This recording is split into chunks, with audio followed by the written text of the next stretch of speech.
jo vetëm ato dritat e shëmtuara sipas teje, po edhe që në këtë vend. Jo, mendoj që drita nuk bëhet kurse si e shëmtuar. Ju referova pastorit, Faleminderit që e cilësove që sipas meje, sepse në fund ditës çdo person mban përgjegjësi për gjë që thot. Por për të kujtuar që ky vend ka edhe shumë të varfër, ka edhe shumë të pamundur, ka edhe shumë njerëz në nevojë të thellë ekonomike, me probleme shëndetësore e tjerë. A është kjo një ditë që ne duhet të reflektojmë edhe të përpiqemi edhe si politik që të bëjmë më shumë për këtë vend? Kjo duket si një gjë e zakonshme. Po në fakt nuk është. Komuniteti krishter ka një muaj, që është muaji i Krishtlindjes, është muaji që niset si kundër ju thash me 4 diellat përpara Krishtlindjes, janë 4 të diellat e Adventit, të cilat presupozojnë një analizë të thellë të jetës, të në dimensionin personal, por edhe familjar. Dhe gjitha kjo portretizon idenë që duhet jetoj me qëllim jo vetëm këto 4 javë, por me qëllim për gjatë 365 apo 606 ditëve të vitit, për ta bërë jetën dhe botën më të mirë për të jetuar, për vete, për fëmijët tanë dhe për shoqërinë njerëzore që na rrethon. Për t'i dhënë kuptim ekzistencës. Për t'i dhënë kuptim ekzistencës tonë. Krishtlindja, sepse do doja që përpara se të mbrinim ke dimensioni i prekjes së mesazhit Krishtlindjes për politikën, për shoqërinë njerëzore, mbase është e rëndësishme për pas një moment shumë shkurtër ndoshta për të treguar që Krishtlindja është një ngjarje vërtet. Nuk është një ngjarje që lidhet me një mit, me një histori të treguar apo me diçka që i është interesuar në vijim të udhëtimit vet kishës krishter që të krijojë, sepse ngjarjet janë gur kilometrik në dimensionin shpirtëror të një komuniteti besimi. Është fjala për një ngjarje vërtet.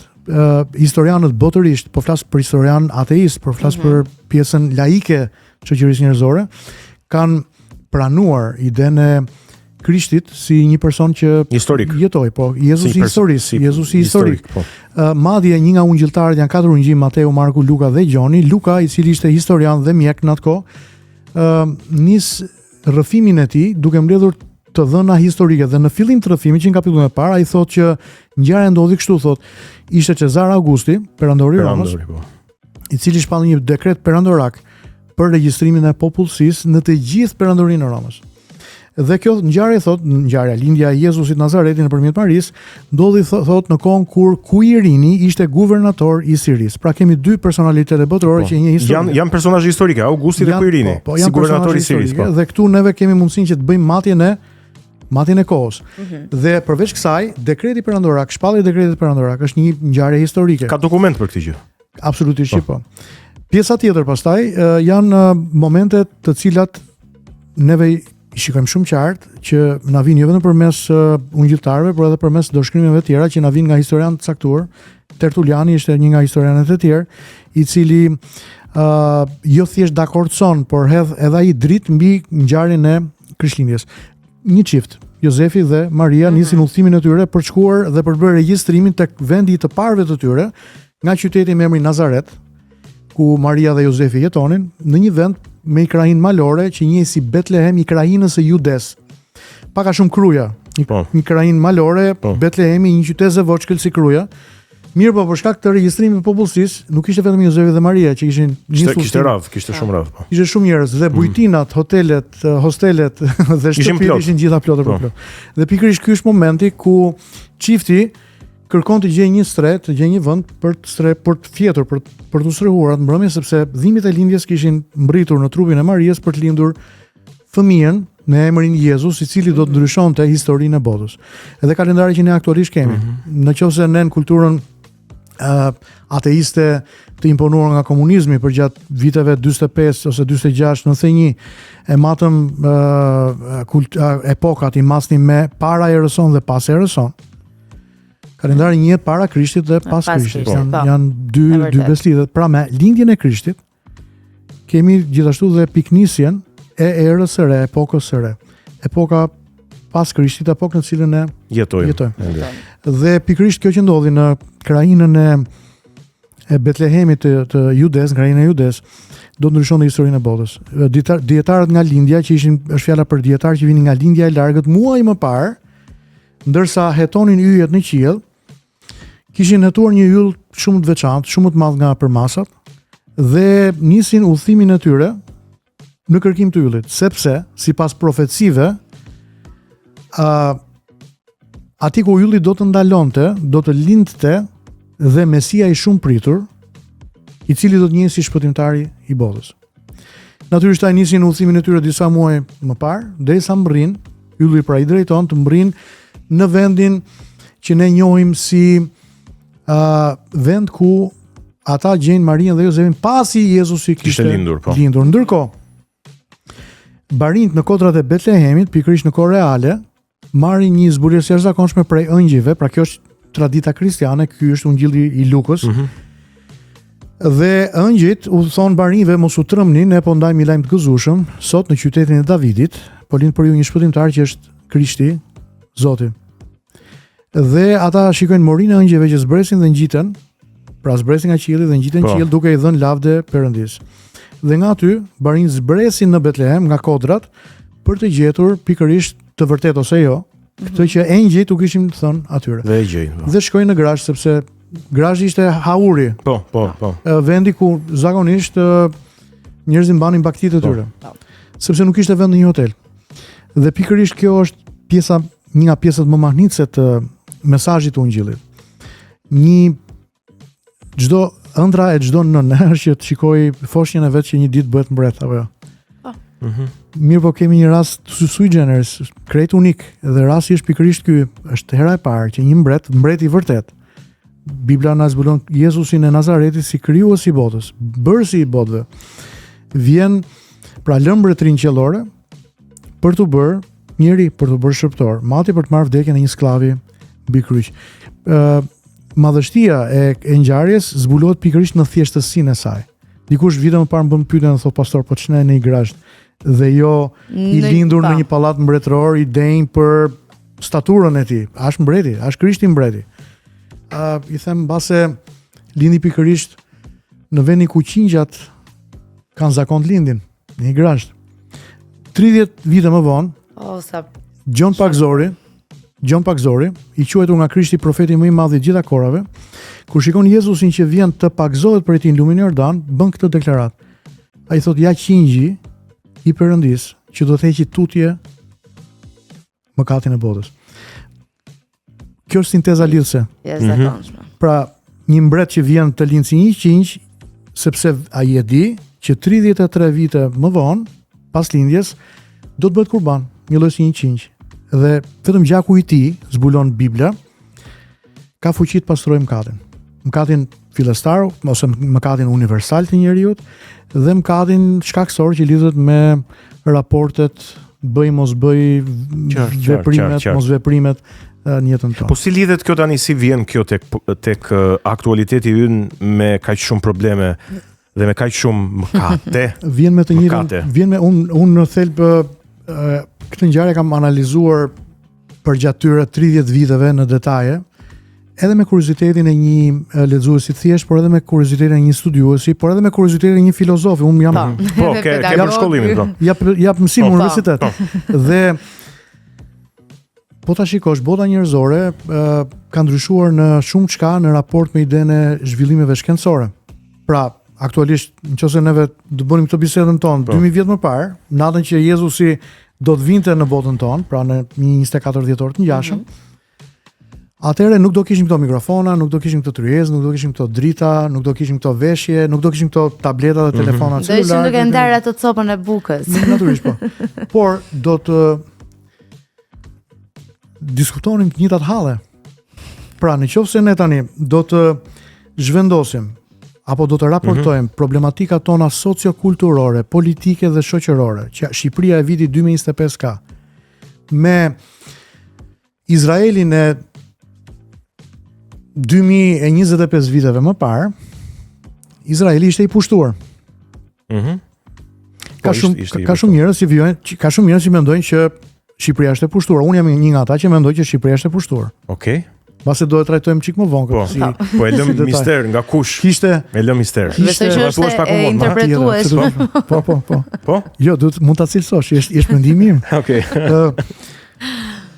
Pra, kishte njerëz varfër atëherë, ka njerëz sigurisht shumë të varfër sot. Kishte njerëz që me shumë mundësi, kishte padrejtësi politike atëherë, padrejtësi shoqërore, me shumë mundësi në spitalet e kohës liheshin të smurët me kancer, sikur lihen sot, të pamjekuar tek onkologjiku, edhe në kohën e 20 shekujve më parë.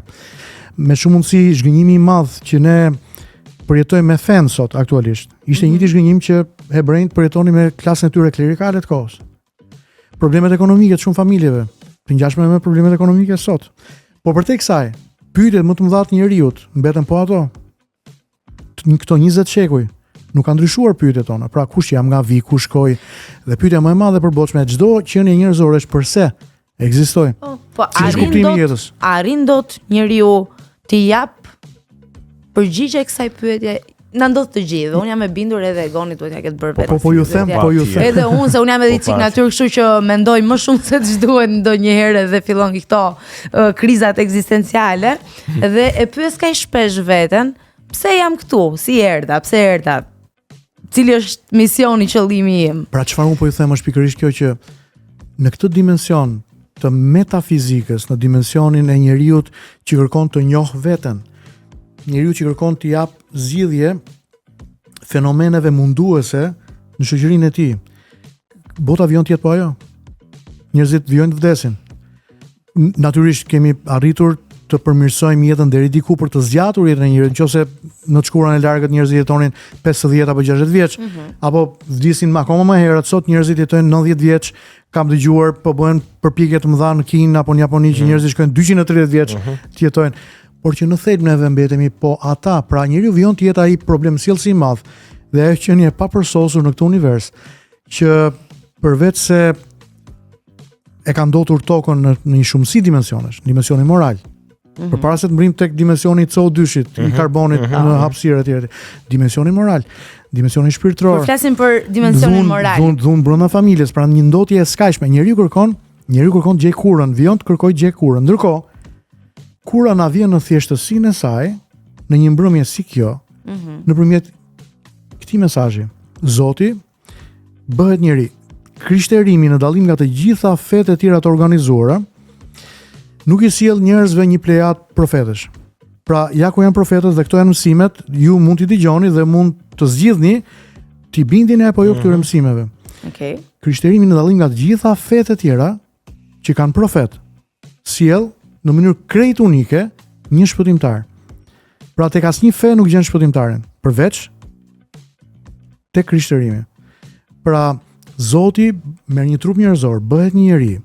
Albert Camus i famshëm ekzistencialist i famshëm thot, në dallim nga gjitha fetë e tjera, krishterimi thot pikërisht këtu e ka esencën e vet. Zoti bëhet njeri, madje vjen të vijë dhe të vuaj bashkë me ne që t'jap kuptim thelbit ton mundues që është vuajtja dhe dhimbja, se me të drejtë shumë njerëz të cilët janë duke u ndesh me këto pyetje ekzistenciale për cilat ne folëm, thonë po mirë më pastor, nëse ekziston aty diku larg në një hapësirë që ne nuk e imagjinojmë se si mund të jetë një Zot i mirë dhe i drejtë, atëherë pse ai e lën botën që të vuajë? Nëse është i mirë dhe është i gjithëpushtetshëm. E kam dëgjuar unë të bëhet kjo pyetje. Ose është i papushtetshëm ose se ekziston. Jo, ose është i gjithëpushtetshëm dhe s'është i mirë, është i keq. Po, ose është i keq. Ose se ekziston. Ose se ekziston fare. Po, është edhe kjo tjetra. Po. Në krishterim, këto pyetje marrin përgjigje, pra Zoti është i gjithëpushtetshëm, aq i gjithëpushtetshëm sa është një gjendje të zvoglohet deri në dimensionin e i racionales tonë, sepse ne këtu nuk e arrim dot ta rrokim këtë të vërtetë të madhe metafizike nëpërmjet arsyes. Pra, në këtë thelb, si mundet e vizhira të mbaset nga fryma e shenjtë. Po.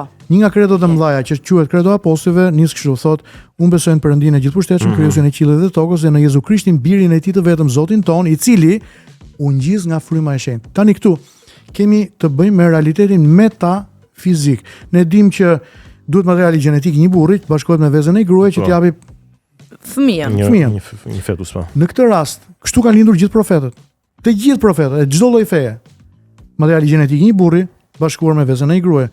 Te Krishti kemi rastin sui generis unikal të papërsëritshëm në botë, që Zoti të vijë dhe të bëhet njeri, ai duhet të lindë natyrisht nga një jenë njerëzore, por duke mos qenë i mbartur nga fara njerëzore, që është fara e burrit, pra nga materiali gjenetik i një burri, nëpërmjet frymës së shenjtë, që nuk është seks, nuk është marrëdhënie intime. Qartë. Por është prania e Zotit në jetën e një personi, vetëm që ai të vijë si një njeri në botën tonë. Platoni në filozofi është alegoria e shpellës. E di çfarë më pëlqen më shumë tek pastori se i ndërthur kaq bukur, mësimet e fesë me filozofinë. Unë po e dëgjoj vetëm, por i po e dëgjoj.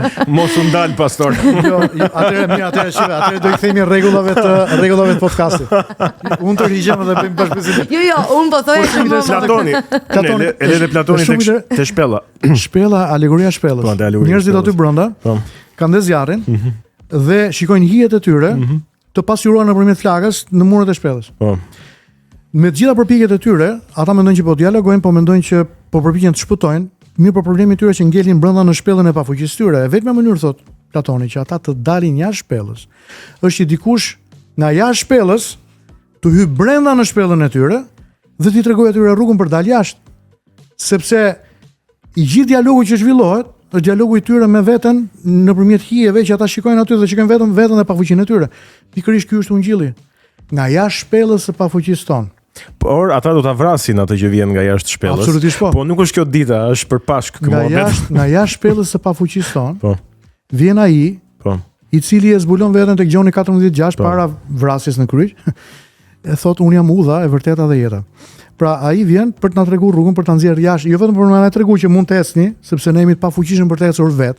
Për këtë arsye kemi nevojë për një Krisht, edhe jo vetëm për Krishtinë, por çdo ditë në jetën tonë. Unë doja të pyesja pastor, cila nga këto 30 Krishtlindje të misionit tënd, apo ndoshta edhe më përpara, po them, është Krishtlindja më e veçantë, me një histori përveç kësaj të këtij viti që është e 30. Kjo është jubilar, është 30, patjetër. Wow.